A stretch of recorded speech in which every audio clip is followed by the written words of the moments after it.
Okay, I needed some new dishwasher tablets, so basically I got some of these If You Care brand, just super concentrated in these little tiny little disky things inside of a little plastic wrapper. Well, it's probably not plastic because it just disintegrates in the wash, so you don't have to worry about unpeeling it before you throw it in there. But there's no phosphates, and it's just natural enzymes to do the cleaning and stuff. So I got these and I've used them for the last several days. I throw them in my dishwasher and the dishes come out all sparkly good, clean, and I like the fact that it's just a little bit better for the world out there. So yeah, I like it. And yeah, definitely dry your hands first. It says that. Yeah, because if your hands are wet, it kind of sticks to the plasticky there and then gets a little tacky and starts dissolving, disintegrating, whatever that plasticky covering is, whatever it is. It might not be a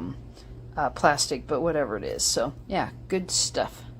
And it says just drop them into the bottom of the dishwasher instead of putting them into the little dispenser thing there. So that's what we're doing.